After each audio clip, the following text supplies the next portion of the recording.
Clash of Minds mempersembahkan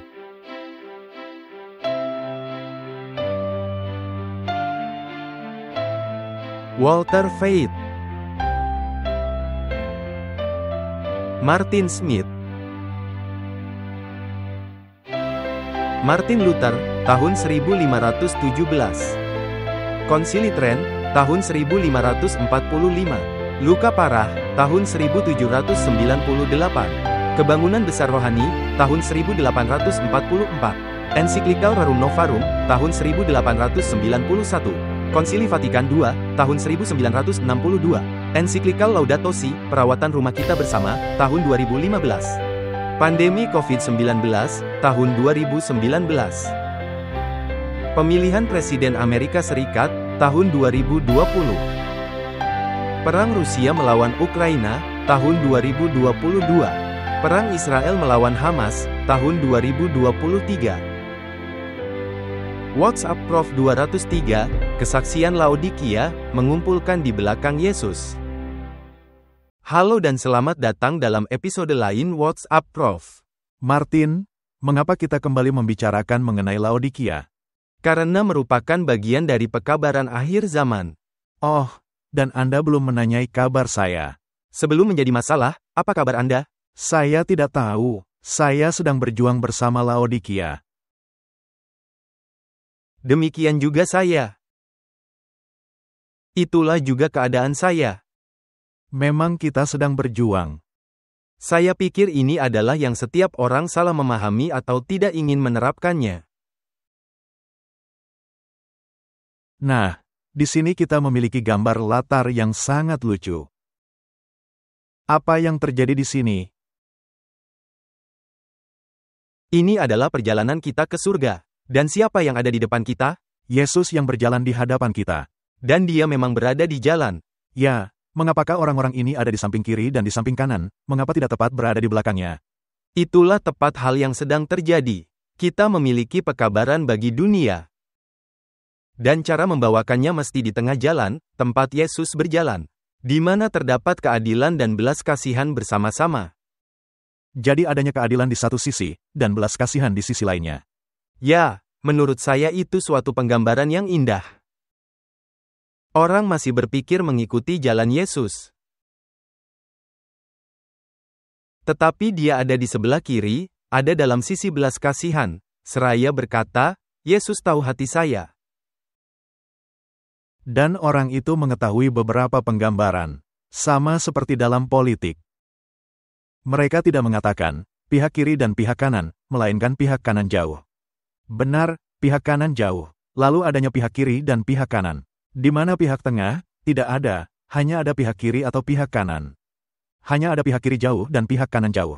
Demikian juga dengan angin puting beliung. Tidak ada lagi angin puting beliung. Sekarang ini hanya ada badai super. Dan tidak bergerak, melainkan menggelinding. Semuanya ada dalam penggambaran. Gaya bahasa hiperbola? Ya, semuanya ada dalam penggambaran. Dan Anda tidak sekedar terlatih-tatih, melainkan menghilang total dari dunia ini.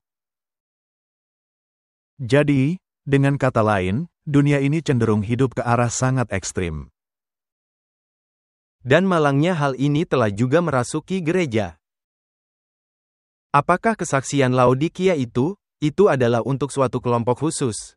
Ya, untuk suatu kelompok khusus. Dan jika diterapkan kepada Anda, maka Anda akan mencari ribuan alasan agar itu tidak diterapkan kepada Anda. Malah diterapkan kepada orang lain. Pada orang lain, dan jika ingin diterapkan kepada saya, harus yang selaras dengan kehendak saya. Saya ingin melakukannya seperti ini, saya pikir bukan seperti ini.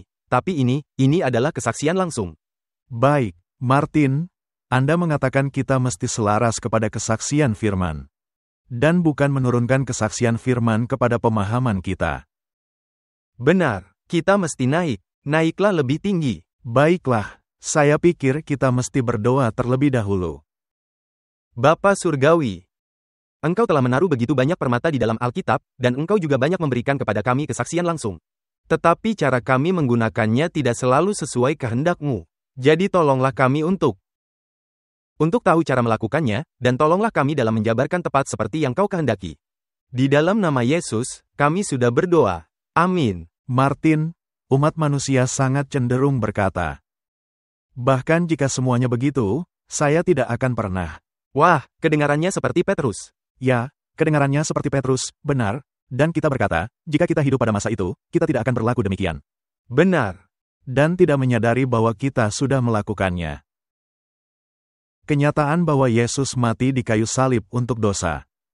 Menggolongkan saya sebagai orang berdosa dan yang menyalibkan Tuhan. Jadi, tidak ada alasan, saya bisa memungkiri dan berkata, wah, bukan saya. Bahkan jika tidak ada orang lain, pastilah itu saya. Ya, kesalahan saya. Kesalahan saya. Ini topik yang berat. Ini menyinggung kesombongan manusia. Benar. Dan ini dimulai oleh Adam dan Hawa. Jadi, kesombongan manusia ada dalam diri Anda. Bahkan jika Anda tidak berpikiran demikian. Di mana kesombongan itu mulai? Dari Lucifer di surga. Jadi, apakah kesombongan bisa disembuhkan? Bisa. Ya bisa, tetapi hanya ada satu resep saja, bukan? Dan memang hanya ada satu resep saja. Dan resepnya adalah kematian bagi kepentingan diri sendiri. Nah, apakah semua orang senang dengan resep itu? Tidak. Sebaliknya, lebih baik orang lain yang mati, bukan? Wah, ini suatu topik yang rumit. Karena, ketika Anda membaca kesaksian, maka Anda selalu ingin mengatakan, wah untungnya itu tidak berlaku. Kita selalu ingin menghindar dari segalanya. Ya, contohnya seperti orang Farisi yang berkata, wah, untung saya tidak seperti pemungut cukai. ya, Ketika kita memandang diri kita sendiri, kita ingin selalu melihat orang lainlah yang mesti berubah. tetapi dia meninggalkan bait suci dengan membenarkan diri sendiri, tetapi sama sekali tidak dibenarkan. Itu adalah pernyataan yang sangat baik. Pembenaran diri sendiri, tetapi tidak dalam pemandangan Allah. Ya, dengan perbandingan itu nampaknya demikian. Baiklah, kita mesti waspada kepada posisi di sebelah kiri atau di sebelah kanan. Seharusnya kita mesti di tengah-tengah. Tetapi ada poin penting lainnya. Anda mesti mempraktekkan hal yang kemudian, tanpa mengabaikan hal yang awal. Jadi, hal yang mereka tinggikan dalam cara-cara mereka yang ekstrim. Tidaklah berarti suatu kesalahan. Oh ya, itu benar sekali. Tetapi mereka juga seharusnya mempraktekkan belas kasihan, kebaikan, kelemah lembutan dan tidak membawakan tuduhan. Ini sama seperti orang-orang Farisi. Yesus berkata, lakukan apa yang mereka ajarkan, tetapi jangan meniru kelakukan mereka. Itu hampir sama. Jadi, tidaklah buruk untuk memiliki kesaksian. Benar. Tidaklah buruk untuk berjuang untuk menjadi sempurna. Tetapi ketika Anda menjadi ekstrim yang berlawanan, maka itu menjadi musuh. Itu yang jadi masalah. Maka Anda menjadi fanatik, atau peristilahan apapun yang diterapkan. Anda tahu, ketika Yesus masuk ke kota dalam jalan itu, Anda hanya bisa mengikuti ketika Anda berada di belakangnya. Tepat di belakangnya. Kalau tidak, Anda akan membentur pada tembok. Anda tidak akan masuk jika Anda berada di salah satu sisinya, Anda mesti tepat di belakangnya. Ya, dan jika keduanya masuk bersamaan, Anda bisa bertabrakan. Nah, kadang-kadang saya bersikap nakal.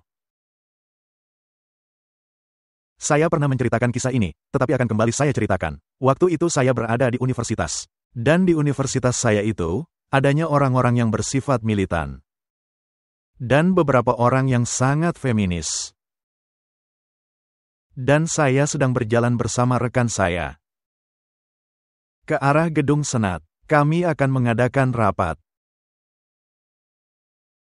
Dan ketika tiba di pintu, ada rekan perempuan. Saya mundur, dan mempersilahkan dia masuk lebih dulu. Saya mendengar dengan telinga saya sendiri. Dia mengecam saya dari satu sisi dan sisi lain sebagai seorang yang patriarkis dan chauvinis. Beraninya saya, karena tidak ada hal yang namanya mendahulukan wanita. Dan 2 bulan kemudian, secara kebetulan, saya kembali berjalan bersama seorang rekan. Dan sedang mengarah kepada pintu yang sama. Nah, saya berpikir, apa yang akan saya lakukan? Dan saya memutuskan untuk terus berjalan di sampingnya. Maka terjadilah peristiwa yang tidak bisa dihindarkan. Kami masuk ke pintu, tetapi tidak bisa bersamaan. Nah, kami berdua saling berhimpitan. Saya sudah menduganya, tetapi perempuan itu tidak. Nah, apa yang perempuan itu harapkan? Membiarkan saya lebih dahulu? Tidak, karena sebelumnya dia pernah mengecam saya. Jadi, saya ingat akan hal itu. Tetapi perempuan itu tidak berkata satu kata pun. Dia memaksa masuk begitu saja, dan kami terus berjalan. Saya merenungkan kejadian ini. Tidak ada sopan santun lagi.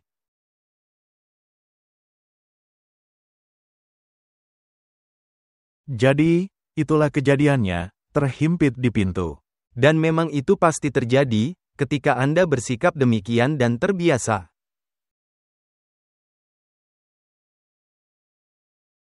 Benar.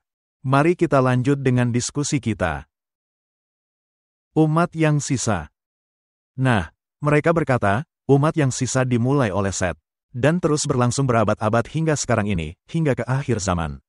Tetapi yang sesungguhnya dimulai oleh Adam. Ya, sesungguhnya dimulai oleh Adam. Dan semestinya melalui garis keturunan Habel. Tetapi Habel dibunuh. Jadi, apa persyaratan yang menandai umat yang sisa? Dan selalu sama, ini pertanyaan yang bagus. Dan keadaan yang kita temukan dalam Alkitab, yaitu menuruti hukum-hukum Allah dan memiliki kesaksian Yesus. Itu ada dalam kitab Wahyu 12 ayat 17, Wahyu 14 ayat 12, Wahyu 22 ayat 14. Dan memang selalu ada umat yang sisa. Anda pernah memberikan suatu pemaparan kronologi singkat mengenai garis Yesus dan bahwa setan senantiasa berusaha melenyapkan garis keturunan itu. Nah, kita mengetahui bahwa penebus itu telah dijanjikan. Dan jelas telah dijanjikan melalui garis keturunan tertentu, bukan? Dan penebus itu akan ada di antara umat-umatnya. Jadi ini menjadi umat-umat yang mengakui dia. Dan iblis mengetahui hal itu. Maka ketika Kain membunuh Habel, dia berpikir garis keturunan itu dihapus. Tetapi dia salah perhitungan dengan Set, yang dia tidak bisa melenyapkannya. Jadi, pada akhirnya setan bisa merangkul semua umat manusia berada di pihaknya. Dan Allah mengizinkan hal ini terus terjadi, hingga akhirnya hanya ada Nuh saja. Bersama ketiga anak laki-lakinya. Nah, jika garis keturunan itu memimpin kepada Kristus, jika garis itu terhapus, dapatkah Mesias datang? Tidak bisa. Benar, berapa lama Allah menunggu, sampai dia membinasakan garis yang menolak keselamatan untuk seluruh umat manusia. Hingga di saat air bah. Saat air bah, dan Allah membinasakan mereka semua. Lalu orang-orang berkata, wah, itu Allah yang kejam. Allah yang kejam, karena membinasakan keseluruhan umat manusia, dan hanya menyisakan satu keluarga tetap hidup. Itu memuakkan, benar. Dan Kain sangat marah mengenai rencana keselamatan ini. Karena hanya oleh sedikit kesalahan, orang tuanya diusir dari Taman Eden.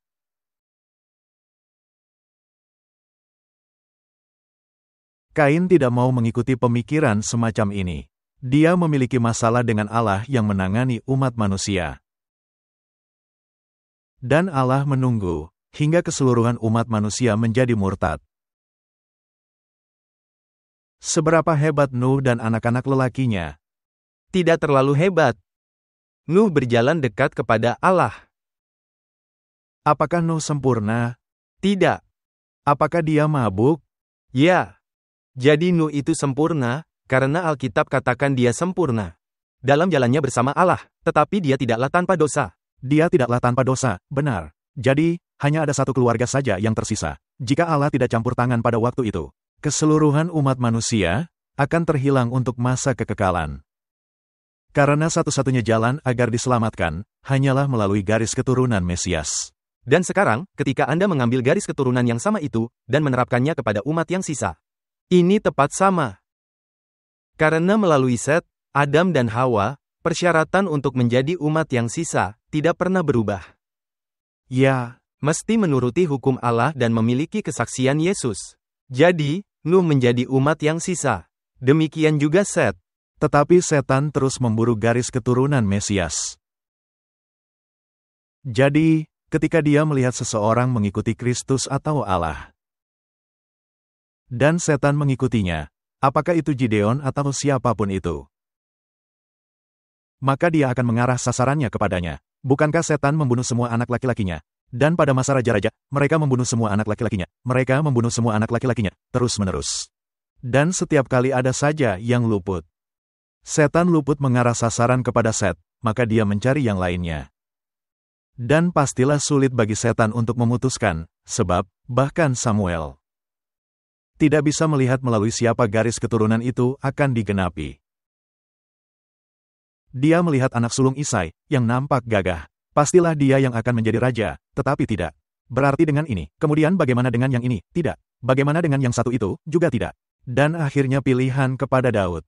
Dan garis keturunannya. Jadi setan pastilah sangat kesal mengenai garis keturunan Daud. Dan itulah sebabnya naga marah kepada umat yang sisa, dari keturunan perempuan itu. Nah, jika Anda ingin mengetahui siapa yang menjadi sasaran amarah setan, maka ada definisinya. Yang menuruti hukum-hukum Allah dan memiliki kesaksian Yesus. Itulah dua ciri-cirinya dan dia membenci mereka. Jadi setan marah, dan berupaya membinasakan mereka. Jadi, pada akhirnya setan salah memperkirakan garis keturunan. Karena setan tidak memperkirakan Maria, yang berasal dari garis keturunan Daud. Demikian juga kepada Yusuf, yang masih dalam garis keturunan, tetapi yang tidak menjadi ayah yang sesungguhnya. Allah di dalam belas kasihan-Nya memilih dua orang ini, yang berasal dari garis keturunan Daud. Jadi, dalam keadaan panik, apa yang diputuskan setan? Membunuh semua bayi-bayi. Semua bayi laki-laki, bunuh semuanya. Mengapa bukan bayi perempuan? Karena garis keturunannya tidak melalui itu. Mesias tidak datang melalui itu. Jadi, setan telah senantiasa mengarahkan sasarannya. Tetapi Yesus luput dan bersama orang tuanya mengungsi ke Mesir. Dan pulang ketika raja itu tidak lagi memerintah. Dan adanya masalah sejak permulaannya, benar. Berapa kali mereka mencoba dan mengambil batu dan mau membunuhnya? Oh, berkali-kali. Dan akhirnya mereka berhasil. Tetapi malangnya, itu menjadi jaminan kematiannya. Benar. Hal itu benar-benar membuat mereka merasa sangat terpukul. Jadi, siapa saja yang mengikuti Yesus dalam jalannya, akan menjadi sasaran setan. Benar. Apakah murid-murid Yesus menjadi sasaran setan? Ya, dan keinginan utamanya adalah melenyapkan mereka. Melenyapkan mereka, atau merubahkan misi Mesias. Jika ia mampu melakukan itu, ia bisa mengubah misi tersebut. Ya, jika setan bisa saja menggeser Anda dari jalan Yesus sedikit saja. Ya, jika dia bisa membuat Anda mengingini kekuasaan raja yang dia dambakan. Abaikan saja kerendahan hati, tidak perlu. Kita ini lebih penting, jika sekiranya bisa dilakukan. Jadi, sekarang setan mengarahkan sasarannya kepada umat yang sisa. Siapa saja yang mengikuti jalan Yesus, itulah yang akan dia incar. Setan tidak peduli kepada orang yang di sebelah kiri atau di sebelah kanan jalan. Mereka ada di dalam gereja pada masa itu, yakni orang-orang Farisi. Dan juga kelompok liberal. Jadi, adanya masalah di sini. Dari peperangan yang terjadi dalam mengikuti Yesus. Mari kita melihat kesaksian gereja Laodikia. Saya melihat kesaksian kepada gereja Laodikia, diterapkan kepada umat-umat Allah, pada zaman sekarang ini. Dan memang, karena gereja Laodikia adalah gereja yang terakhir. Ya, gereja terakhir. Gereja Laodikia adalah gereja terakhir. Setelah itu tidak ada lagi gereja. Dan alasan mengapa mereka tidak menyelesaikan pekerjaan lebih besar, adalah karena kedegilan hati mereka. Tetapi, Allah telah memberikan waktu bagi pekabaran itu untuk melakukan tugasnya. Hati mesti dimurnikan dari dosa yang sudah sedemikian lama mengabaikan Yesus. Pekabaran yang menakutkan itu mesti diterima. Baiklah Martin, mari kita renungkan, mengabaikan Yesus. Dengan kata lain, apa yang tidak Anda kehendaki dari Yesus? Hukumnya. Dan kerendahan hatinya. Benar. Keduanya, kadang-kadang Anda menerima yang satunya, tetapi tidak yang satunya lagi. Siapa yang memberontak menentang Yesus? Diri kita. Ya, benar. Kepentingan diri sendiri. Jadi, satu-satunya yang mengabaikan Yesus adalah kepentingan diri sendiri. Karena jika Anda ingin mengizinkan Yesus masuk, Anda mesti menyerahkan sesuatu. Seutuhnya. Tidak ada kepentingan diri yang bisa dipertahankan jika Anda ingin menyerah. Nah, apakah itu selaras dengan pemikiran manusia? Tidak. Kita memiliki hak asasi manusia. Kita sekarang memiliki seri olahraga besar lagi. Anda tahu, Anda memiliki pertandingan sepak bola Eropa yang sedang berlangsung dan Anda memiliki hal yang sama di Amerika Selatan. Dan bagi saya, nampaknya sekarang ini banyak pengalihan perhatian. Lalu adanya pertandingan Wimbledon. Juga Olimpiade. Demikian juga Olimpiade dan segala persiapannya. Dan ketika Anda melihat gambar orang yang membuat gol, atau orang yang baru saja menang pertandingan di Wimbledon, bagaimana sikap mereka? Apakah mereka berkata, "Saya merasa bersyukur untuk talenta yang Allah berikan kepada saya"? Ada terdengar? Tidak ada. Tidak ada, melainkan menunjukkan mulut yang terbuka lebar, yang bisa menelan segerombolan lalat. Pada saat yang bersamaan, Anda mengepalkan tinju di udara. Dan berkata, "Akulah yang terbesar dengan mengalahkan musuhku." Atau membuat komentar sinis, misal, "Wah, dia mesti pulang karena kalah. Nikmati saja penerbangan pulang." Hal seperti itu. Semuanya adalah tentang kesombongan manusia. Ya, dan jika memasuki lingkungan politik, ini benar-benar mengenai kesombongan diri. Jika Anda melihat debat antara Joe Biden dan Trump, berapa banyak yang mengakui kesalahannya di sana? Berapa banyak kebaikan terhadap yang lain? Tidak ada, benar. Kita tidak perlu membahasnya, karena dasar kesombongan manusia menghalangi kerendahan hati. Benar. Jadi kesombongan manusia menghilangkan Yesus. Karena itu harus mati, karena kesombongan merupakan penyebab utama dosa. Kepentingan diri dan kesombongan. Baik, jadi itu merupakan satu-satunya hal yang menghilangkan Yesus, dan ini adalah keadaan yang sangat-sangat menyedihkan. Karena jika Anda ingin kembali selaras kepada prinsip-prinsip surga, maka Anda harus membukakan pintu. Karena Yesus sedang mengetok, Dia tidak akan membuka. Yesus tidak akan memaksa masuk. Dia bahkan tidak akan membuka pintu untuk mengintip dan berkata, "Halo, apakah Anda rela hati mengizinkan saya masuk dan kamu harus membukakan pintu?" Anda mesti berkata, "Baiklah, saya rela mati untuk pribadi yang mementingkan diri ini." Tetapi ketika mereka gagal melihat pekerjaan dahsyat yang diselesaikan dalam waktu singkat, banyak yang tidak menerima dampak pekabaran. Saya melihat pekabaran ini tidaklah selesai hanya dalam beberapa bulan saja. Pekabaran ini dirancang guna membangunkan umat-umat Allah dalam menemukan kemurtadan mereka, dan yang memimpin kepada pertobatan yang bersungguh-sungguh, agar mereka bisa mendapatkan kehadiran Yesus, dan siap untuk membawakan seruan nyaring malaikat ketiga. Martin, mengapa ada kemurtadan? Apa itu kemurtadan? Saya pikir ketika Anda murtad, Anda menempatkan diri Anda menjadi hal utama. Dan hal yang utama menjadi hal yang tidak terlalu penting. Ya, benar. Yang dulunya Yesus menjadi hal utama, kemudian lama-kelamaan makin menjadi tidak penting karena hal lain. Ketika hal diri mulai merasuki, dan Anda bisa mengatakan hal yang sama dengan topik, katakan saja olahraga. Ketika olahraga merasuki, dan Anda mesti turut ambil bagian, maka Anda mulai meninggikan diri. Ini merupakan salah satu gejala. Jadi, kemurtadan bisa terjadi dalam level spiritual. Bisa terjadi dalam level fisik, Anda dapat mulai memanjakan diri dengan hal-hal yang Anda nikmati di masa lalu. Wah, ini tidak terlalu serius, tidak terlalu buruk. Hanya buah saja. Dan elok dipandang, dan pastinya lezat.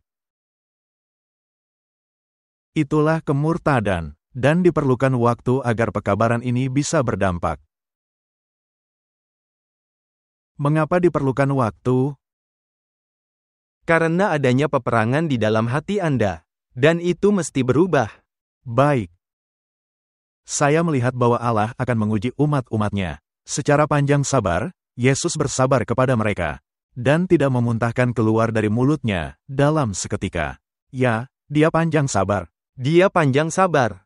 Jadi, hanya dengan bertekad, saya berkata, saya tidak akan. Akhirnya Anda akan dimuntahkan. Tetapi Allah tidak menghendakinya. Mengapa? Karena dia mati bagi Anda. Jadi Allah memimpin mereka langkah demi langkah. Dia membawakan ke poin-poin berbeda, yang diperhitungkan guna menyatakan apa yang ada dalam hati. Ada yang bertahan di satu titik, tetapi jatuh di titik selanjutnya. Dalam setiap titik kemajuan, hati diuji dan diperiksa lebih teliti. Ketika umat-umat yang mengaku umat-umat Allah, menemukan hati mereka bertentangan kepada pekerjaan langsung Allah. Ini mesti meyakinkan mereka, akan adanya pekerjaan untuk mengatasinya, atau dimuntahkan keluar dari mulut Tuhan.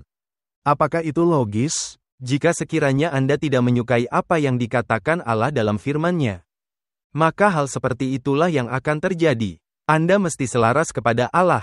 Bukan Allah yang mesti menyelaraskan kepada Anda. Baiklah, jadi Martin, jika Kristus itu sempurna, sedangkan saya tidak sempurna, maka satu-satunya yang mesti berubah adalah saya. Benar. Apakah sulit menyadari bahwa Anda itu tidak sempurna? Ya. Ya, karena ini memerangi sifat kemanusiaan Anda. Baik. Perorangan akan diuji dan diteliti dalam jangka waktu, guna melihat apakah mereka mau mengorbankan berhala mereka. Dan menuruti nasihat dari saksi yang sejati. Jika mereka tidak mau dimurnikan melalui menuruti kebenaran dan mengatasi kepentingan diri mereka, kesombongan mereka, dan hawa nafsu jahat, para malaikat Allah akan menuduh mereka. Mereka telah bersatu dengan berhala mereka. Biarkan saja mereka. Itu adalah suara Alkitabiah. Efraim telah bersatu dengan berhalanya. Biarkan saja mereka, tidak ada hal yang bisa Allah lakukan lagi. Itu artinya, dimuntahkan keluar. Ya, Allah benar-benar membiarkan Anda. Allah sesungguhnya tidak membalas perbuatan Anda, melainkan membiarkan Anda kepada kehendak Anda sendiri. Dan seperti itulah Allah kita. Ya, Allah tidak berdiri di sana dan memaksa dengan memegang tongkat. Allah hanya mengetok. Terserah pilihanmu. Baik. Jadi, berhala apa saja yang bisa membuat Anda terpikat? Oh, uang. Hiburan. Makanan. Makanan. Minuman. Ya. Apa saja yang ketidakbermoralan. Media. Ya. Film. Pemain air mata. Musik. Musik. Martin, banyak sekali berhala. Ya, segala sesuatu yang Anda tempatkan melebihi Allah. Baik. Dan ada juga generasi. Hal yang sama di dalamnya, musik. Bisa menjadi lebih efektif bagi orang-orang muda, guna mencegah mereka memasuki kerajaan Allah. Dan saya tahu ada beberapa orang dewasa yang menjadikan musik menjadi berhala mereka. Saya tahu ada pemberita Injil, yang karena demi musik, kembali kepada dunia. Itu cukup menyedihkan. Benar. Berhala apapun. Guna memuaskan jari-jari Anda bermain musik. Nah itu dia. Karena Anda tidak diperbolehkan melakukannya di gereja. Jadi apakah gereja melucuti Anda dari talenta Anda? Ya, itulah pemikirannya. Hal yang sama dengan sport, di mana Anda tidak bisa melakukannya di hari Sabat. Saya bisa saja bertanding dalam level nasional, tetapi mereka melucuti saya akan hal itu. Padahal itu adalah talenta yang Allah berikan kepada Anda. Jadi, Allah adalah pemberi tugas yang berat. Bukankah itu buruk, kata mereka, Allah memberi Anda talenta, tetapi Allah tidak menghendaki Anda melakukannya. Baiklah, jadi garis mendasar dari semua itu adalah kesombongan. Ya, benar. Jadi, Anda mesti memilih antara menurut kepada Allah, atau memilih ikut dipilih dalam tim nasional. Kesombongan tidak ada sangkut pautnya. Wah, justru sebaliknya. Saya tidak tahu, mengapa orang-orang tidak bisa memahaminya. Dan memang sulit bagi orang-orang memahaminya, karena mereka telah diindoktrinasi. Jadi, mereka terus melakukan perbuatan mereka, meninggalkan wadah-wadah jahat mereka yang belum ditaklukkan, di bawah kendali para malaikat jahat. Orang-orang yang teguh menghadapi setiap poin, dan bertahan dalam pengujian dan menang. Berapapun harga yang mesti dibayar, telah mematuhi nasihat dari saksi yang sejati. Dan mereka akan dipenuhi dengan hujan akhir, untuk siap diubahkan. Nah, di dunia ini, nampaknya Anda selalu mesti menyerah. Ya, mengalah dan menyerah. Saya mesti mengorbankan sesuatu. Tetapi jika dikaitkan kepada dunia yang akan datang, bukankah Anda akan mendapatkan dan selalu mendapatkan? Sepanjang waktu. Nah, jadi pertukaran itu adalah sama seperti kain kotor yang ditukar dengan jubah kebenaran. Masalahnya adalah fokus kita. Apakah fokus kita hanya di bumi dengan perkara-perkara bumi? Bisa saja Anda merasa tidak diperlakukan dengan adil, jika tidak menikmati hal-hal ini. Tetapi jika cara berpikir Anda ada di tempat yang berbeda, maka Anda bisa menaruhnya ke dalam perspektif Anda. Baik, sekarang, katakanlah contoh dalam olahraga lagi. Jika Anda seorang mega bintang dalam olahraga, semua orang menyukai Anda. Dan jika Anda menjadi bintang utama dengan Allah, maka keseluruhan surga dan para bala tentara malaikat sangat menyukai Anda. Jadi, apa perbedaan dari dua hal tadi, yang satu penyembahan berhala dan yang lainnya apa? Penerimaan akan kerendahan hati. Ya. Karena ketika Anda telah menyerahkan segalanya dan Anda rendah hati, orang lain lebih penting daripada Anda. Itu tidak berlaku di ring tinju, bukan? Saya bisa membayangkan, kamu dulu yang pukul, tidak kamu dulu aja. Tidak akan jadi bertanding jadinya. Dan bagaimana orang bisa terikat kepada berhala mereka? Ambil contoh, ring tinju. Berapa banyak orang yang sudah mati dalam arena tinju? Oh, banyak sekali. Apa dihentikan olahraga tinju? Tidak. Kenyataannya, sekarang malah lebih buruk. Sekarang bukan hanya tinju, sekarang MVC, yang bertarung tanpa sarung tangan dan hal-hal seperti itu. Dan kickboxing, bukan? Dan agar Anda tidak bisa kabur, mereka memasukkan Anda ke dalam kurungan. Iya, ini seperti para gladiator zaman dulu. Tidakkah mereka menyadari apa yang terjadi? Jadi, kita beralih dari buruk ke lebih buruk, benar. Tetap kita tidak belajar dari hal yang terjadi. Baik. Jadi mereka bersatu dengan berhalanya. Pada dasarnya, umat manusia bersatu dengan berhala mereka. Nah, di dunia ini, di hari-hari terakhir, orang-orang akan menunjukkan kuasa apa yang ada dalam hati mereka, dan yang mengendalikan tindakan mereka. Jika memang kebenaran ilahi yang menguasai mereka, ini akan memimpin kepada perbuatan-perbuatan baik. Tetapi jika para malaikat jahat menguasai hati, ini akan terlihat dalam berbagai cara. Dan buahnya adalah keegoisan, ketamakan, kesombongan, dan nafsu jahat. Dapatkah malaikat jahat memutarbalikkan kebenaran sehingga bahkan aspek-aspek tertentu dari kebenaran menjadi berhala? Ya. Ya, benar, ya, itulah fokus mereka. Bisakah Anda menjadi seorang reformis kesehatan, sehingga reformasi kesehatan menjadi berhala di atas Injil? Bisa. Apakah kemudian Anda menjadi menghakimi? Ya, karena dengan sombong Anda berkata, wah, saya sudah mencapainya. Apakah itu berarti Anda mesti tidak menjadi reformator kesehatan? Tidak. Anda mesti berada di jalan yang tepat. Dan itulah tepat hal yang terjadi. Para malaikat jahat itu senantiasa sibuk melakukan hal ini. Mereka mencoba memakai sesuatu yang baik, seperti yang telah engkau sebutkan, dan dibuatnya menjadi berhala. Jika sesuatu itu baik, maka didorong hingga bersifat ekstrim. Ya, begitulah cara kerjanya. Nah, Martin, ketika saya mengatakan ekstrim, apakah itu berarti Anda memiliki sedikit kelonggaran untuk berbuat dosa? Tidak. Tidak. Tentu tidak. Ini menjadi hal rumit bagi beberapa orang untuk memahaminya. Saya mesti mengakui, saya juga berjuang untuk waktu yang lama. Bagaimana cara mengatasinya? Saya pikir ini berkaitan dengan sikap kita akan hal ini. Jadi, bersikaplah benar terhadap diri Anda sendiri. Tetapi berhati-hatilah dalam memperlakukan orang-orang di sekitar Anda. Ya. Beberapa bersandar pada pengalaman lama yang mereka miliki bertahun-tahun yang lalu. Tetapi ketika dihadapkan kepada masa pengujian hati, saat semua orang harus memiliki pengalaman sehari-hari, mereka tidak punya apapun untuk diceritakan. Mereka berpikir hanya pengakuan kepada kebenaran akan menyelamatkan mereka. Ketika dosa-dosa yang Allah benci berhasil Anda kalahkan, maka Allah akan datang dan makan bersama Anda, dan Anda bersama-sama dengan Allah. Baik, jadi, di sini ada seseorang yang telah menerima kebenaran, dan dia hidup dalam kebenaran, dan dia senang bahwa dia telah menemukan kebenaran. Tetapi bukankah kebenaran itu mesti bekerja dalam hati? Ya, harus adanya perubahan yang terjadi. Baik, jadi, kebenaran itu sendiri tidaklah menyelamatkan Anda. Tidak. Bahkan ketika Anda telah menerimanya secara intelektual. Tetapi jika tidak mengubah sikap dan hati, maka itu menjadi kebenaran palsu. Meskipun itu adalah kebenaran, harus dipraktekkan. Maka Anda akan menarik kekuatan ilahi dari Yesus. Maka Anda akan bertumbuh di dalam Dia, dan bisa berkata dalam kemenangan kudus, sambil berkata, "Diberkatilah Allah, yang memberi kita kemenangan melalui Tuhan kita, Yesus Kristus." Akan lebih menyenangkan bagi Tuhan, jika para penganut Kristen yang suam-suam kuku, tidak ada. Itu adalah suatu pernyataan keras. Baik, dan ada pernyataan lainnya, di mana dia berkata, bahwa orang-orang yang berada di dalam gereja, seringkali menjadi agen setan yang lebih baik dibandingkan orang-orang yang berada di luar gereja. Karena mereka nampak seperti umpan, benar?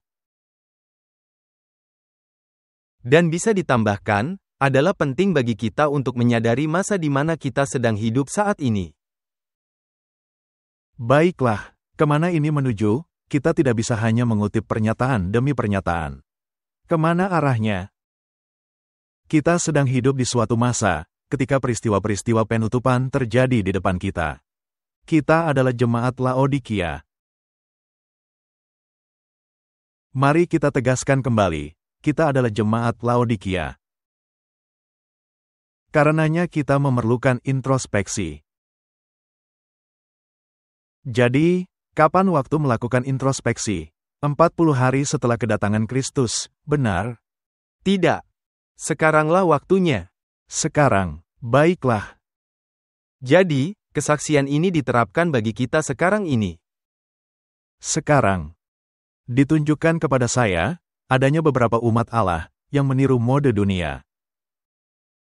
Dan dengan cepat kehilangan tabiat kudus mereka yang istimewa, yang mesti membedakan mereka sebagai umat-umat Allah. Mode dunia. Nah, bukanlah tugas kita untuk mengkritik segala sesuatu, melainkan kita mesti melihat cara berpikir. Kesaksian ini, apakah dituliskan untuk semua orang, ataukah untuk Anda? Ini dituliskan untuk saya. Begitu cara membacanya. Baik. Apakah Anda senang, gereja dipenuhi dengan orang-orang muda? Ya. Apakah Anda juga cukup senang, dengan cara mereka berpakaian ketika datang ke gereja? Tidak selalu. Tidak selalu. Baik, nah, kita bisa menyebutkan satu demi satu. Tapi ini hanya sekedar gejala. Jadi, ketika Anda tiba memakai celana jeans yang robek-robek, karena itu merupakan gaya mode. Dan ini cukup baik bagi dunia, maka mungkin juga baik bagi Allah. Atau saya akan sedikit lebih berbeda. Apakah Anda akan mengenakan celana jeans robek-robek ketika diundang pesta oleh ratu? Saya pikir, mereka tidak akan izinkan Anda masuk. Mereka mungkin tidak izinkan Anda masuk, bukan? Atau ketika bertemu dengan paus. Jika bersamanya, mungkin ini akan tetap berhasil. Baiklah, jadi selalu pikirkan hal itu dalam cara ini. Apakah kita akan bersikap sangat menghakimi, dengan cara ini, atau cara itu? Ini adalah perbedaan yang sangat tipis dan sangat sulit untuk dipahami. Ini adalah suatu prinsip. Sekali lagi, ini untuk saya, jika Anda menerapkannya pada diri sendiri. Dan Anda tidak memeriksa orang lain, maka semua orang menerapkannya pada diri Anda sendiri. Mari membawakan kebenaran dan bukannya penghakiman. Baiklah, bawakan kebenaran, dan biarkan kebenaran itu yang memotong, dan bukannya kata-kata Anda yang memotong. Para penduduk bumi, semakin lama semakin bobrok. Dan garis pemisah harus semakin nampak jelas, antara mereka dengan umat Israel Allah. Atau kutuk yang menimpa orang-orang dunia, akan juga jatuh menimpa orang-orang yang mengaku umat-umat Allah. Jadi, jelaslah bahwa gereja mesti nampak berbeda bagi dunia. Mereka mesti nampak berbeda. Mereka mesti berpakaian berbeda. Mereka mesti makan berbeda. Mereka mesti mempercayai berbeda. Mereka mesti mengabdi dan menyatakan tabiat Kristus. Apakah kita melihat hal ini? Tidak. Merasa tidak perlu ya? Itulah sebabnya dinamakan Laodikia. Baik. Saya diarahkan kepada ayat suci berikut ini. Kata malaikat.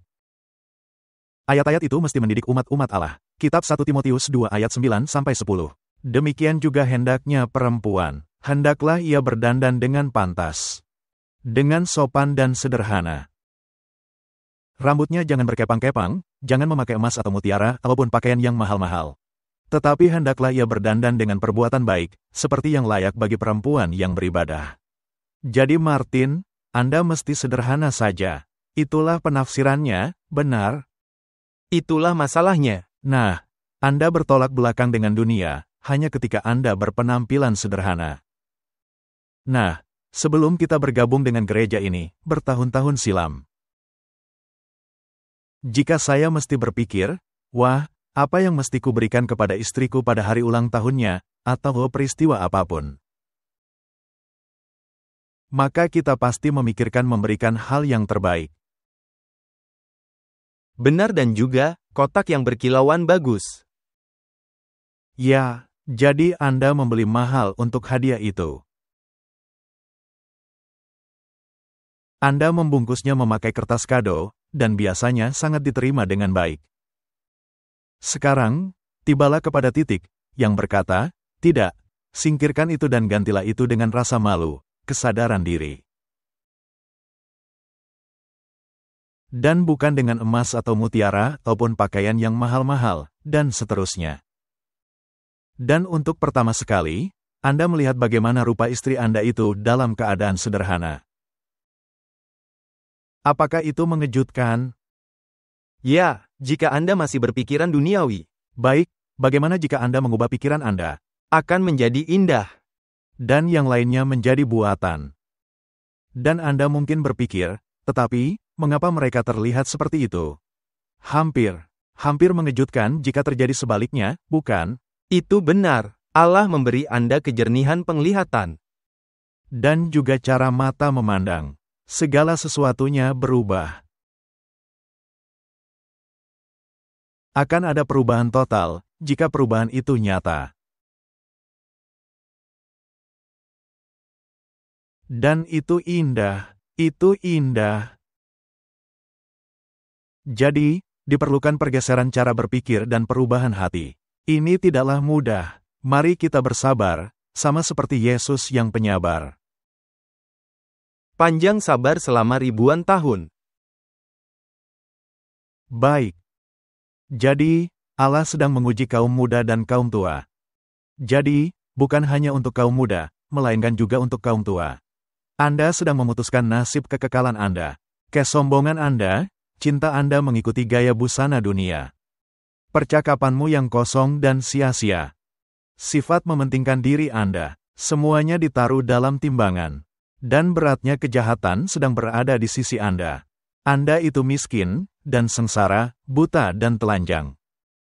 Martin, ini adalah introspeksi yang serius. Anda lihat, bahwa kesombongan mesti disingkirkan. Jadi Martin, jika kita ini umat yang sedang ditepi menuju kepada kerajaan surga, maka seluruh hal-hal yang bersifat duniawi ini mesti disingkirkan. Benar, dan tidak ada perkara dunia yang bisa menahan Anda untuk melakukan perintah Allah. Baik. Nah, ketika Anda melakukan hal ini, Anda merasa seperti dilucuti. Pada awalnya, memang iya, jika cara berpikir Anda tidak benar. Tetapi jika cara berpikir Anda benar, maka apakah itu berarti dilucuti, atau malah diperkaya? Sangat diperkaya, dibandingkan keadaan yang sebelumnya. Ini suatu perkara sulit bagi orang-orang untuk memahaminya. Ya, khususnya ketika Anda berdiri di sisi lainnya, jika Anda mendengar ini dan Anda baru dalam berjalan bersama Allah. Ini menjadi masalah yang sangat berat. Tidak mudah diterima. Saya melihat banyak umat yang merasa bangga menjadi orang-orang Kristen yang baik, tanpa secercah cahaya dari Yesus. Orang Kristen yang baik, tetapi tanpa secercah cahaya dari Yesus. Karena tidak ada bedanya dengan dunia. Mereka tidak mengetahui apa artinya agar diperbarui oleh kasih karunia Allah. Mereka tidak memiliki pengalaman hidup bagi diri mereka sendiri dalam perkara-perkara Allah. Dan saya melihat bahwa Tuhan sedang mengasah pedangnya guna memotong mereka. Oh, seandainya setiap orang percaya muda yang dingin dan suam-suam kuku. Menyadari pekerjaan pembersihan yang Allah akan lakukan di antara orang-orang percaya yang mengaku umat Allah. Martin. Apakah kita bersifat menghakimi dengan mengambil kutipan-kutipan ini? Malah sebaliknya, dan tentang inilah semua ceramah dan diskusi ini yang kita lakukan. Ini adalah kesaksian kepada gereja Laodikia, yakni kita semua, seperti yang tadi Anda sebutkan. Bagaimana cara kita menanganinya, akan menentukan di pihak mana kita berada. Adalah sangat penting, agar kita tidak memisahkan diskusi ini antara mereka dan kita. Setuju. Ini selalu bukan untuk orang lain, tetapi untuk kita. Sama seperti Daniel, ketika berdoa untuk minta pengampunan. Dia tidak mengatakan, mereka, melainkan kami. Jadi termasuk di dalamnya. Baiklah Martin, sekarang kita melihat pernyataan untuk para pemelihara sabat orang-orang muda. Saya melihat kaum muda tidaklah memikul beban, atau tanggung jawab bagi pekerjaan Allah. Apakah karena Allah telah mengabaikan mereka? Oh, tidak. Saya melihat orang-orang muda itu yang mengabaikan diri mereka sendiri. Mereka bersantai saja, dan yang lainnya terbebani. Mereka tidak menyadari keadaan diri mereka sendiri. Nah, jika Anda melihat cara Allah bekerja di masa lalu, apakah Allah mengabaikan kaum muda atau Dia menargetkan mereka? Menargetkan mereka. Murid-muridnya, berapa umur mereka? Orang-orang muda. Usia 17 tahun? Itu masih sangat muda, benar? Jika Anda melihat Daniel, Yusuf, semua orang ini yang setia kepada Allah. Dan juga para pioner gereja kita. Tetapi mereka telah senantiasa menjadi golongan minoritas, benar? Selalu jadi umat yang sisa. Selalu jadi minoritas. Jadi ini bukan sekedar tuduhan kepada orang-orang muda, melainkan keadaan pikiran yang ada dari orang-orang muda. Dan ini merupakan suatu panggilan untuk bangun, guna mengubahkan Anda. Jadi, banyak dari kaum muda, yang saya lihat, tidak memiliki roh Yesus. Kasih Allah tidak ada dalam hati mereka. Karena itu semua kelemahan-kelemahan alami yang memerintah, menggantikan roh Allah dan keselamatan. Karena kurangnya agama, dan kurangnya hidup kudus, yang membuat orang-orang muda berjalan mundur. Kurangnya agama, itu berarti, tidak memahami topik permasalahan. Ya, dan bukannya karena kekurangan pengetahuan agama. Kurangnya agama. Dan mesti menghidupkan hal yang Anda ketahui. Kurangnya hidup kudus, yang membuat orang-orang muda berjalan mundur. Hidup kudus berarti hidup dalam kehendak Allah. Itu berarti bahasa Anda bersih. Itu juga berarti apa yang masuk ke dalam mulut juga bersih. Itu juga berarti apa yang keluar dari mulut juga bersih.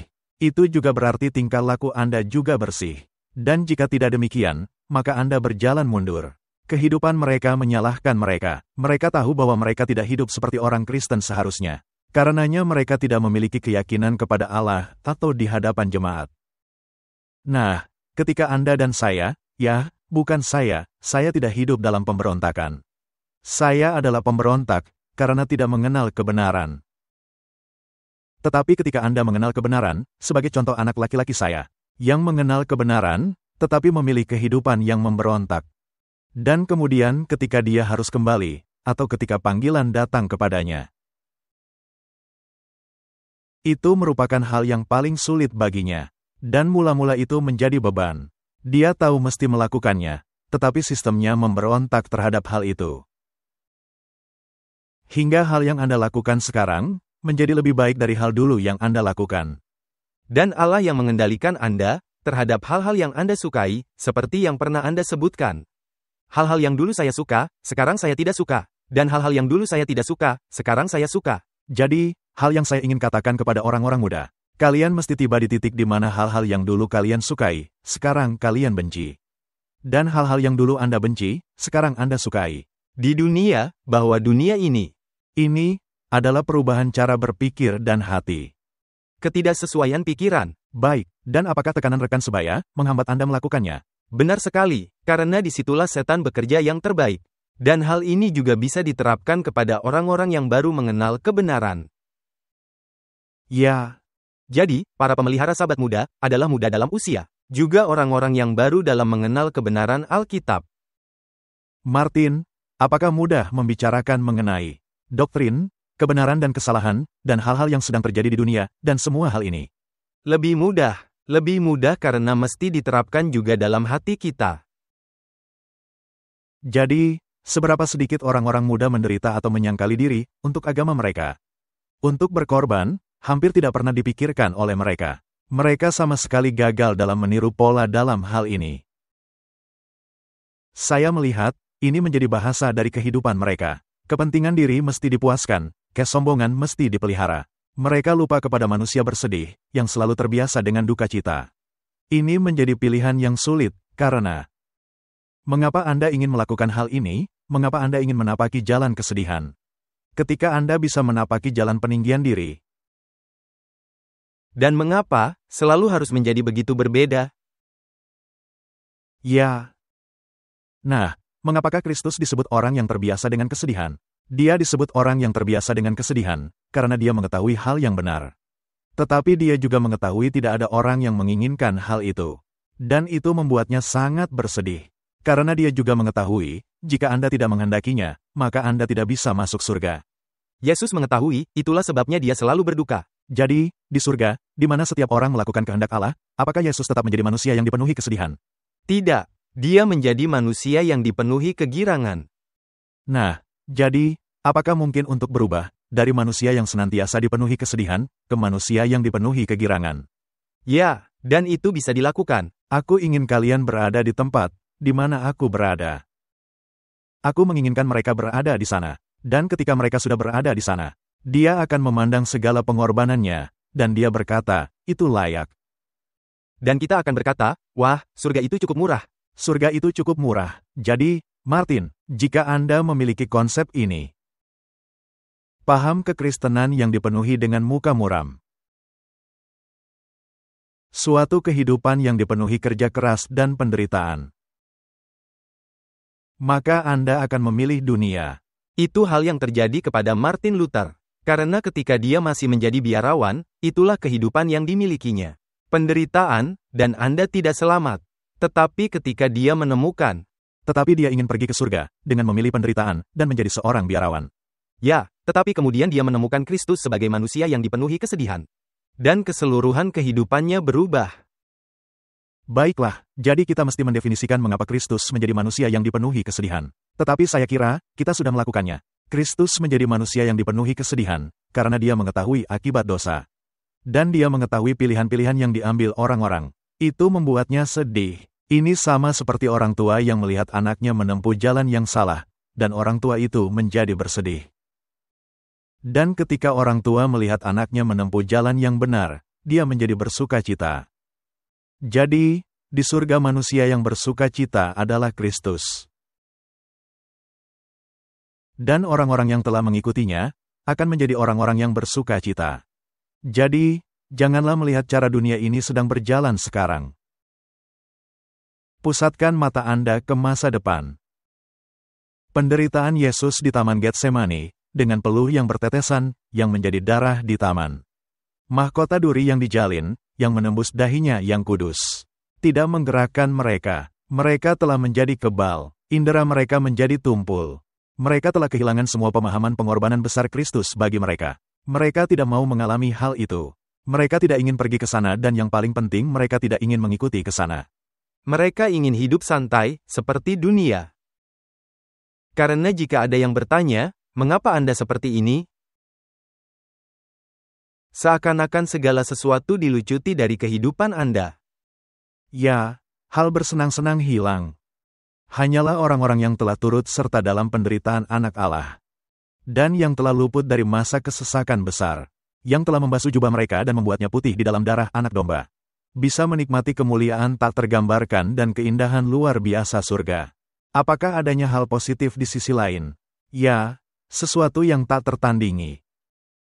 Nah, Ada lagu yang berkata, "Saya hanyalah seorang musafir," benar? Dan perjalanan Anda di dunia yang menyedihkan ini. Katakan saja ada berita mengenai kehancuran oleh nuklir. Dan Anda berjalan melalui pemberitaan nuklir ini. Adanya banyak kesedihan di sisi kiri dan di sisi kanan. Orang-orang berdarah oleh radiasi dan mengalami berbagai penyakit. Pada dasarnya, itulah keadaan yang kita alami. Dunia ada dalam tahapan itu. Dan jika ini menjadi dunia Anda, maka ini menyedihkan. Karena tidak akan bertambah baik, malah menjadi semakin buruk. Tetapi jika pusat perhatian Anda hanya kepada keindahan luar biasa surga, bukan hanya dalam fisiknya saja, melainkan juga dalam sifat-sifatnya, maka segala sesuatu yang Anda anggap bernilai besar menjadi tidak berarti. Tetapi jika mengatakan hal-hal itu kepada orang yang belum menyadarinya, mereka tidak akan menghargainya. Baiklah, mari kita ambil benda bundar sebesar ini, dan jaring. Dan kemampuan Anda dengan menendang benda bundar ini masuk ke dalam jaring itu. Itu yang menjadi pusat dari semua kehidupan Anda. Dalam skala 1 sampai 10, seberapa penting hal itu? Dibandingkan dengan hal yang ada, maka skalanya 0. 0, benar, tetapi orang-orang membuatnya menjadi pusat keseluruhan kehidupannya. Mereka menghidupkannya, memakannya, meminumnya, dan menghabiskan keseluruhan uang untuk hal itu. Dan pada akhirnya, hasilnya apa? Dengan kemampuan Anda itu memakai kaki, dan menempatkan benda bundar masuk ke dalam jaring. Mungkin Anda memperoleh sertifikat kecil atau patung kecil, yang mengakui Anda itu bagus. Tetapi setelah itu Anda dilupakan. Bayangkan, ketika keseluruhan alam semesta terbuka untuk Anda bisa bepergian kemanapun di semesta alam. Mempelajari kedalaman alam semesta, memahami bagaimana segala sesuatu itu terbentuk, untuk segala sesuatu yang diperjuangkan manusia, tetapi tidak pernah berhasil. Nah, kita ini hidup dalam teori-teori, bukan? Dan generasi yang selanjutnya akan membuktikan teori Anda itu salah. Jadi, sesungguhnya Anda menghidupkan dusta. Apakah layak kehilangan hidup kekal demi suatu dusta? Ambil saja evolusi. Apakah penganut teori evolusi rela meniadakan hidup kekal demi sebuah dusta? Tidak. Oh ya, mereka rela. Benar. Mereka rela, benar, baik. Jadi Martin, kita tidak memiliki pemikiran surga. Benar, karena jika demikian, maka itu akan menjadi pusat perhatian Anda. Baik. Jadi Martin, kalau kita tidak memiliki pemikiran tentang surga, apakah kita mau menyiapkan diri untuk surga? Tidak. Nah, ini membawa kita ke titik selanjutnya. Ketiadaan persiapan yang diperlukan ini akan menutup bagian terbesar dari para orang percaya muda. Karena mereka tidak akan bekerja dengan sungguh-sungguh dan cukup bersemangat untuk mendapatkan perhentian yang tersedia bagi umat Allah. Saya melihat bahwa Yesus sekarang memberi mereka kesempatan untuk mengaku dan bertobat dalam kerendahan hati, dan memurnikan kehidupan mereka dengan menuruti dan menghidupkan kebenaran. Saya melihat, sekaranglah waktunya untuk membetulkan kesalahan, pengakuan dosa-dosa. Atau kalau tidak, akan muncul di hadapan orang-orang berdosa, di hari murka Allah.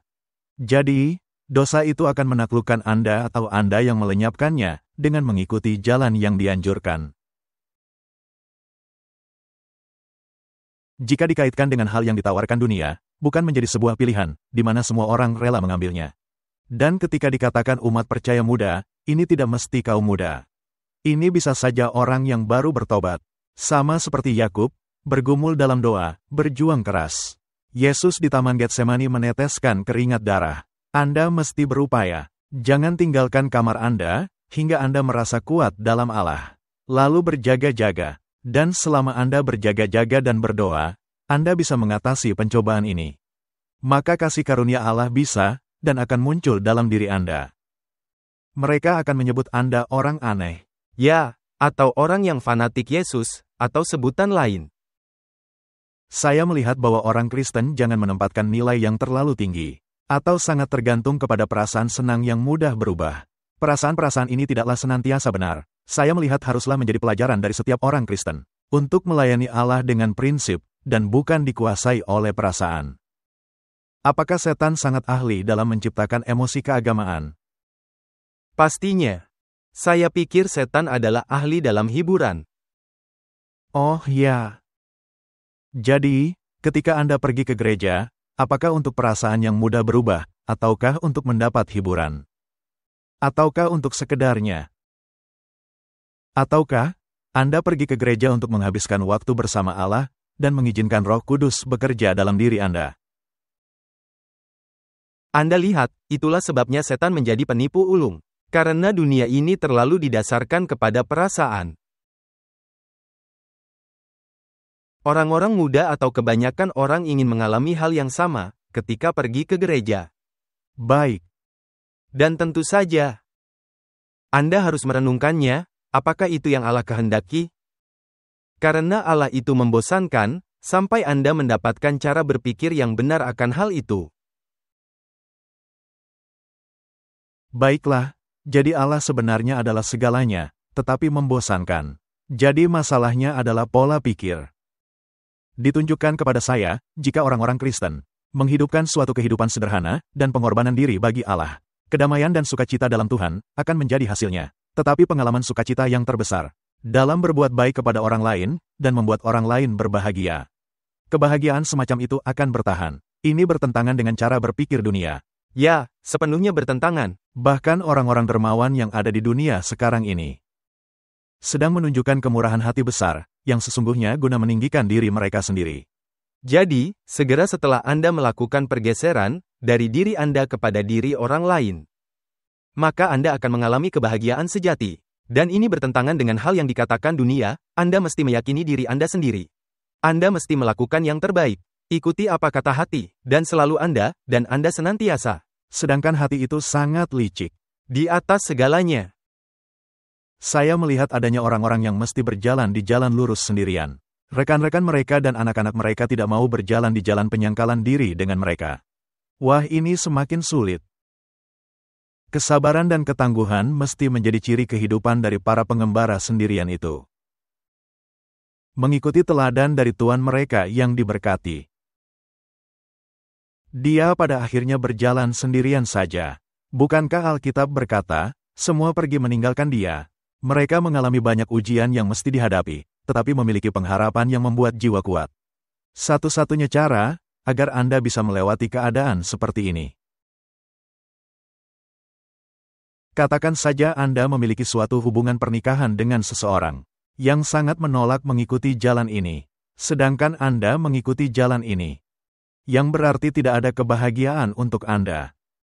Satu-satunya cara agar Anda tetap bertahan adalah memberikan kebahagiaan bagi orang lain. Benar, ya tepat sekali. Itulah satu-satunya cara bertahan. Jadi, ketika Anda melihat sukacita orang di wajah mereka yang mau menerima pekabaran ini bisa menolong Anda dalam mengatasi kesedihan dari orang-orang yang tidak mau menerima pekabaran. Itu sangat benar. Tetapi jika rekan Anda dan anak-anak Anda menolak bergabung, jika Anda tidak bisa memenangkan mereka kepada tuntutan kebenaran, buatlah kehidupan mereka di sini senyaman mungkin. Karena semua hal yang bisa mereka nikmati hanyalah dunia yang sengsara ini. Tetapi jangan biarkan kewajiban Anda kepada mereka bertentangan dengan kewajiban Anda kepada Allah. Jadi, nasihat yang ada di sini ialah, taruhlah hati dan jiwa Anda ke dalam pekerjaan. Lihat hasil perbuatan Anda dari sebelah luar, maka Anda akan melihat sukacita yang melebihi segalanya. Jadi, ketika fokus Anda ada di tempat yang benar, Anda bisa bertahan dalam segala hal. Dan cara melakukannya mesti dengan cara ilahi. Ya, dan Anda mesti mempertahankan keceriaan Anda. Ya, dan rasa belas kasihan Anda. Dan berdoa kiranya keceriaan Anda bisa menyebar kepada orang-orang yang menentang Anda. Meskipun, mungkin mereka akan menjadi marah jika Anda bersifat ceria, sedangkan mereka berupaya keras membuat hidup Anda sengsara. Semakin Anda melakukan pekerjaan Allah, semakin Anda dibenci dunia. Nah, Martin, ini membawa kita ke poin lainnya. Jika Anda ingin berbahagia dalam gereja Laodikia, maka siapkan diri Anda, lakukan pekerjaan Allah, dan lakukan pekerjaan pelayanan. Dan jangan berupaya memerangi semua hal ini, karena Anda tidak akan berhasil mengubahkannya. Jangan mengambil kesaksian yang baru kita baca ini, dan mengarahkan kepada orang-orang. Jangan. Ini menjadi pekerjaan masing-masing, yang mesti dilaksanakan. Benar. Jadi, kembali kepada kisah kita. Anda berdiri di atas tembok Sion. Dengan wajah Anda memandang kepada dunia yang ada di luar sana, memandang kepada musuh yang akan datang, dan memandang kepada orang-orang yang mungkin bisa dijangkau dengan pekabaran. Itu akan membawakan sukacita. Ya, Menghadapi gereja dan berupaya mengubahkannya, akan membawa penderitaan. Ketika kita semakin mendekati penghakiman, semua orang akan menyatakan tabiat mereka yang asli, dan akan diketahui masuk kelompok mana mereka itu. Penyaringan akan berjalan. Janganlah kita berkata, "Tahanlah tanganmu, oh Allah, kita tidak tahu isi hati manusia." Gereja mesti dimurnikan dan akan dimurnikan. Jadi akan ada pengguncangan. ya, Nah, jika kita meneliti gereja Laodikia, di awalnya, para pioner tidak berpikir bahwa pekabaran ini ditujukan kepada mereka. Mereka berpendapat ini diterapkan kepada gereja-gereja lain yang tidak mau menerima kebenaran, hukum-hukum Allah dan kesaksian Yesus. Kemudian, mereka betul-betul kaget karena pekabaran ini diterapkan kepada mereka. ya. Lalu adanya kesaksian Laodikia yang diterapkan kepada mereka. Dan beberapa dari mereka berkata, "Tetapi kamu tahu, di sini dikatakan mereka yang menuruti hukum-hukum Allah, dan kitalah yang menaati hukum-hukum Allah. Karena itu kita benar di hadapan Allah. Kita bukanlah gereja Laodikia." Kemudian datanglah pekabaran pembenaran oleh iman.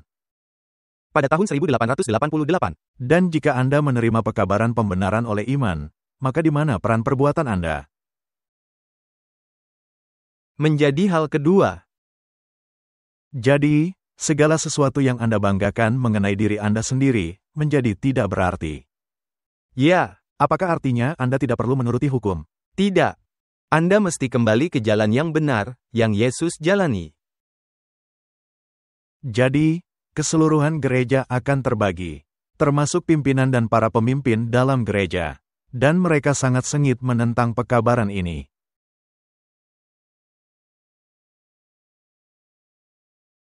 Karena pikirkan saja, secara tiba-tiba semua kesalehan dalam diri Anda ditiadakan. Tidak ada lagi. Hal yang dulu Anda pikir, wah dengan perbuatan saya bisa diterima. Lenyap begitu saja. Lenyap begitu saja dari hadapanmu. Jadi, seluruh perbuatan Anda menjadi kain usang. Pastilah ini menjadi suatu hantaman hebat bagi mereka. Dan diperlukan waktu sangat lama bagi mereka, dan ada juga yang tidak pernah memahami. Untuk menerima hal ini. Dan malangnya, seperti dalam kebanyakan sejarah.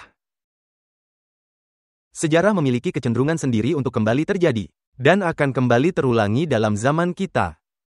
Jadi Martin, ketika Anda dimurnikan, itu disebabkan oleh kebenaran diri sendiri. Ya, kebenaran diri sendiri, yang mesti dibersihkan dari diri Anda. Apakah saya ini cukup baik, karena menuruti hukum? Atau Allah akan menerima saya, apapun keadaan saya? Hanya ada satu pilihan dari dua hal itu. Anda berada di sisi itu atau di sisi lain. Di musim semi, tahun 1857, saya menemani suami saya dalam perjalanan ke timur.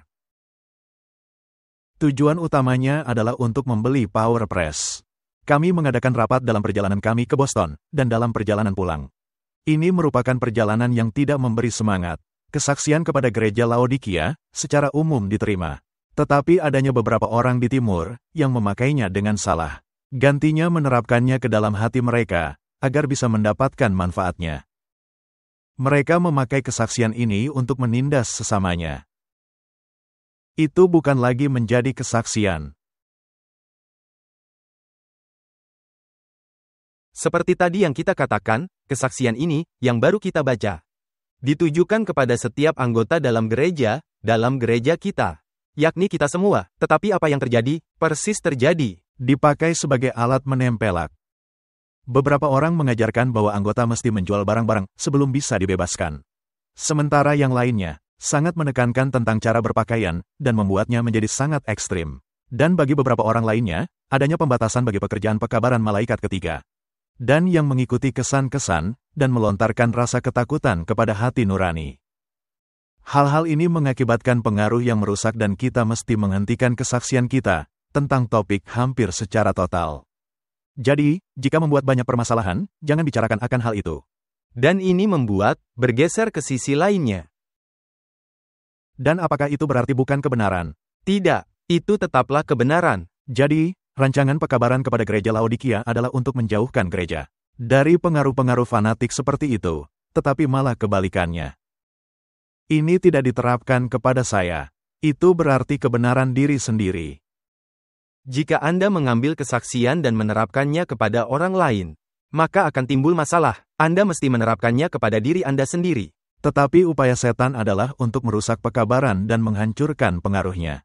Dia akan lebih senang mendapat orang-orang fanatik yang memeluk kesaksian itu dan memakainya dengan caranya sendiri, daripada tetap berada dalam keadaan suam-suam kuku. Jadi dia menginginkan pukulan. Apakah kita mengalami pukulan di dalam gereja? Malangnya ya, kita mengalaminya.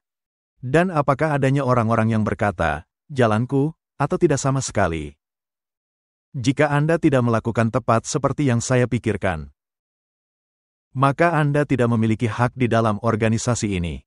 Tetapi karena adanya pemelintiran, maka timbul masalah. Karena kesaksian yang mereka pakai, dipakai sebagai alat pembenaran hal yang mereka katakan. Tetapi mereka juga mesti menerapkannya karena kesaksian juga berlaku kepada orang yang memberikannya. Kesaksian tidak pernah diberikan kepada seseorang, guna diterapkan kepada orang lain. Ini adalah kesaksian dari Allah mengenai keadaan gereja. Dan kepada kita semua.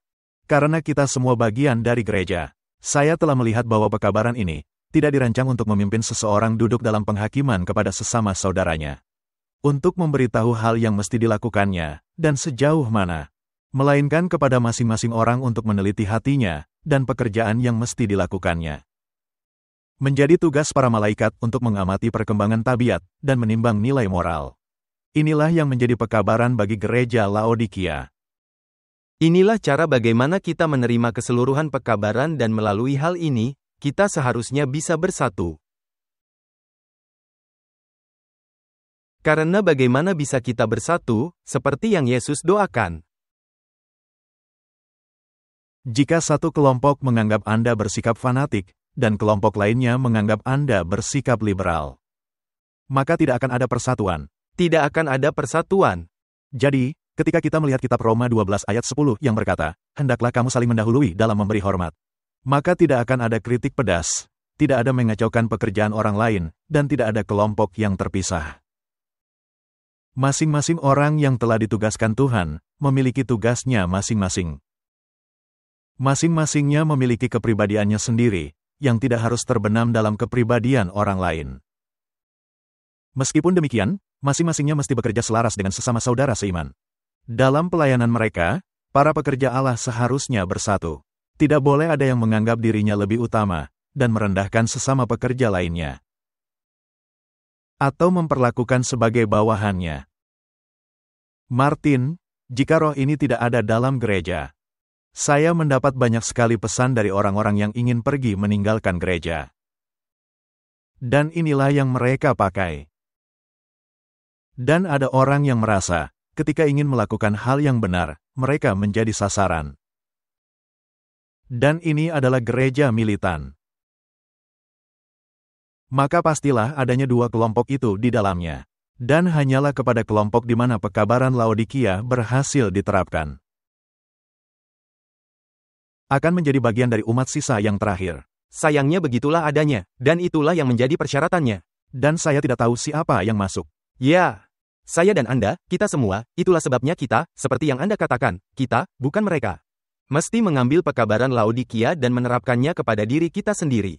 Ya, kita mesti merenungkannya dan menerapkannya bagi diri kita, bukan bagi diri orang lain. Benar, dan kemudian bekerja dengan keyakinan Anda, serahkan sisanya kepada Tuhan. Baik, nah, jika Anda rasa sudah mempelajari hal ini, dan memutuskan untuk menerapkannya agar menjadi sempurna,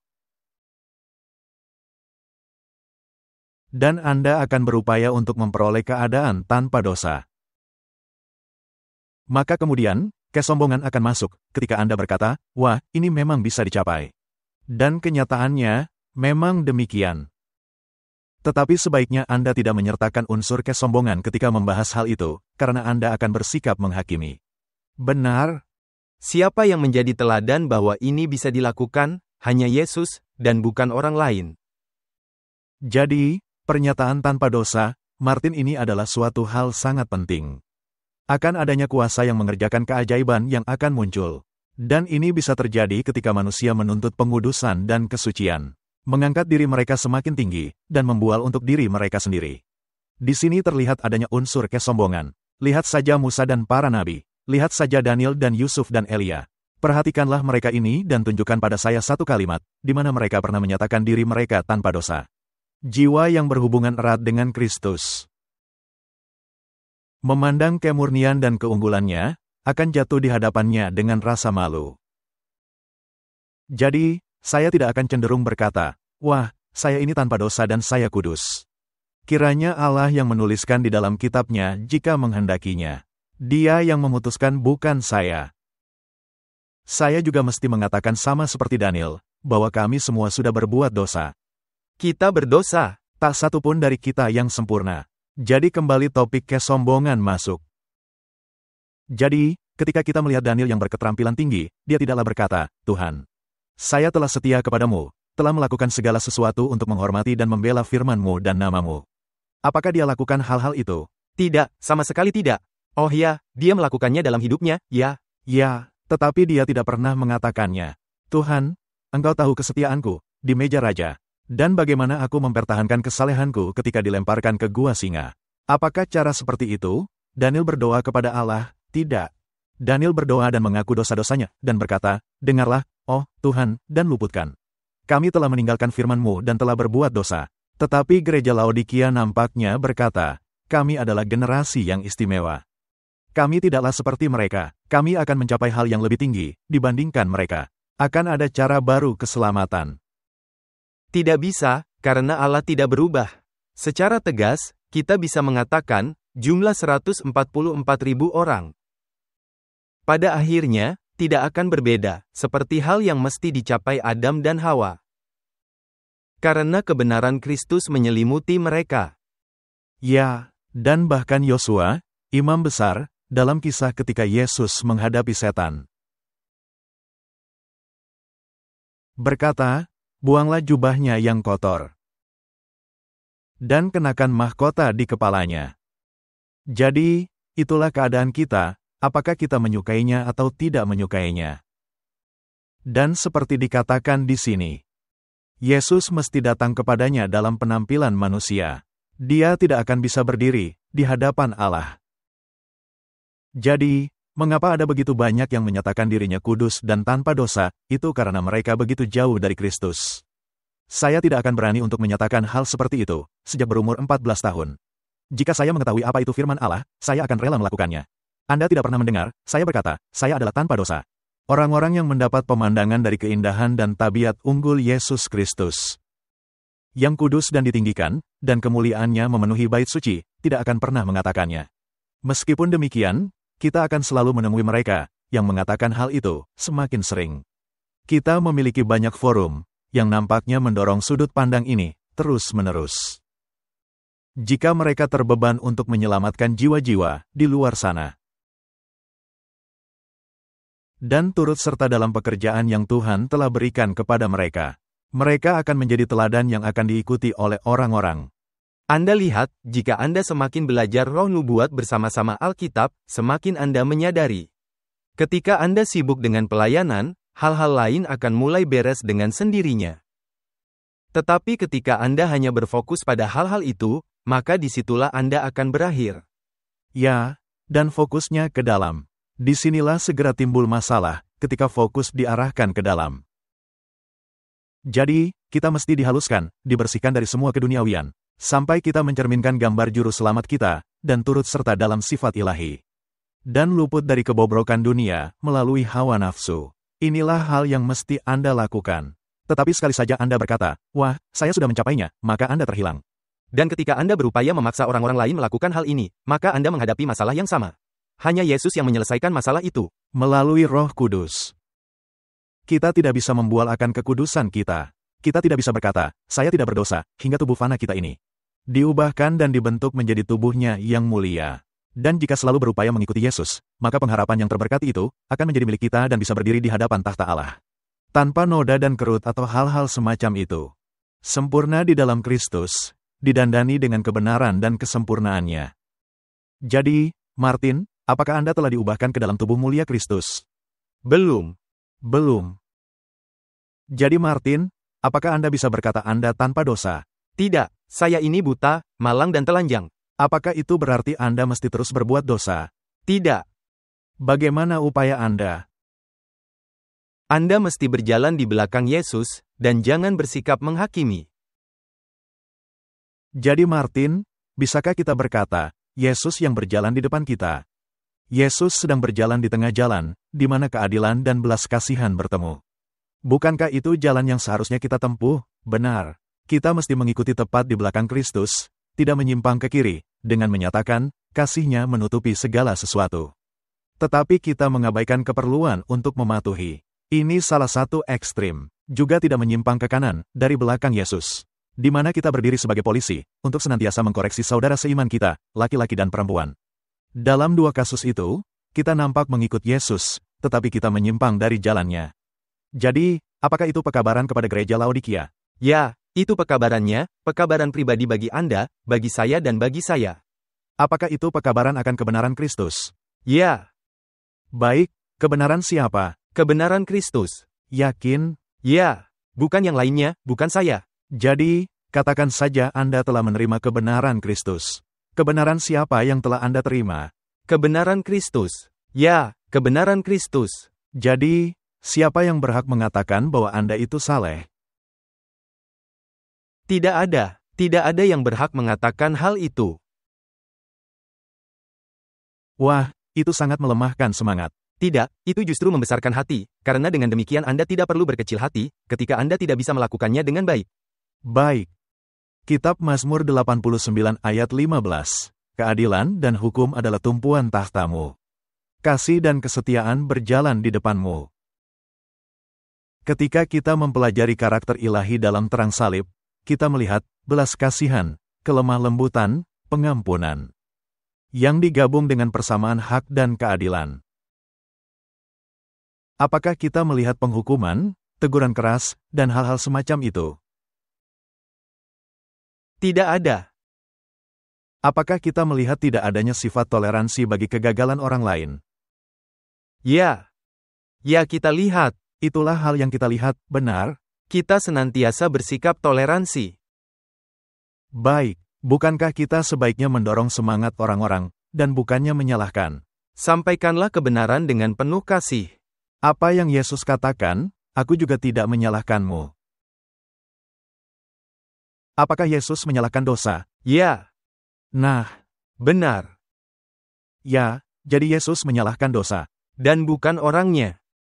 Kita melihat di tengah-tengah takhta, seseorang yang ada tanda di tangannya, kaki dan rusuknya. Tanda dari penderitaannya demi mendamaikan manusia kepada Allah. Kita melihat Bapa, kekal dan berdiam dalam terang yang tak terhampiri. Menerima kita melalui jasa-jasa pengorbanan anaknya. Awan pembalasan yang mengancam dengan penderitaan dan putus asa, dalam terang yang dicerminkan di salib.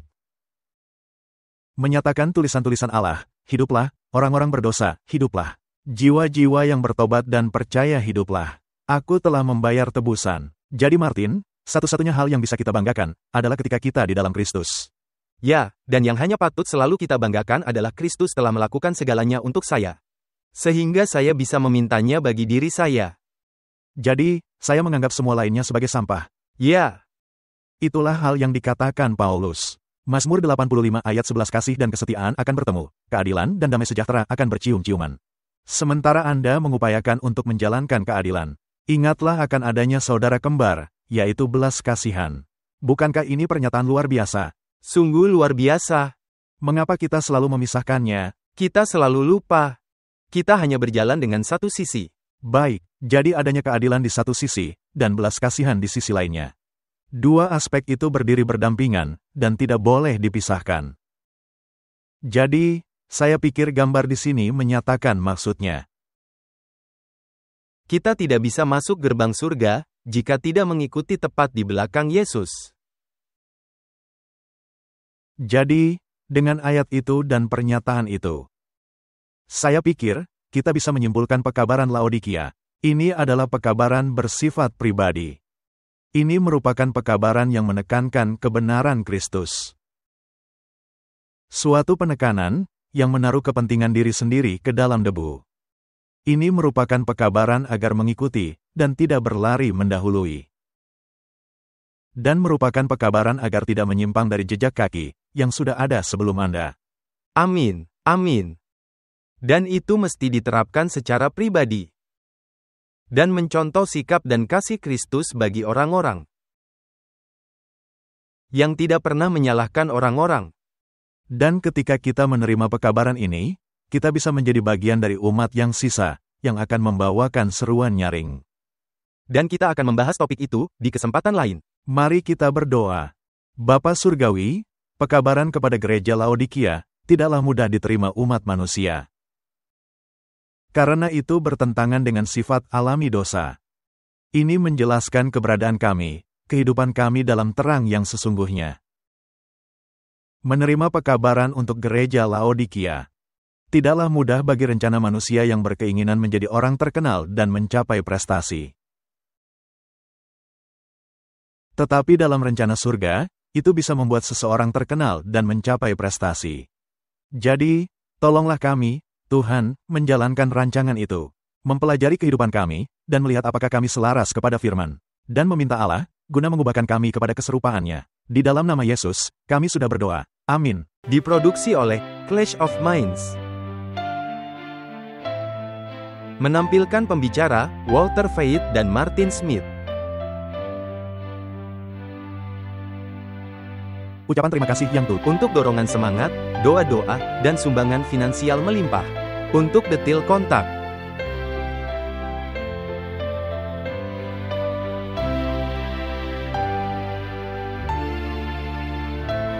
Kami memuji Juru Selamat kami, Yesus Kristus yang setia dan sejati, untuk kasih karunia dan belas kasihannya, dan hak istimewa bekerja di kebun anggurnya, guna menjangkau jiwa-jiwa bagi kerajaannya yang segera tiba.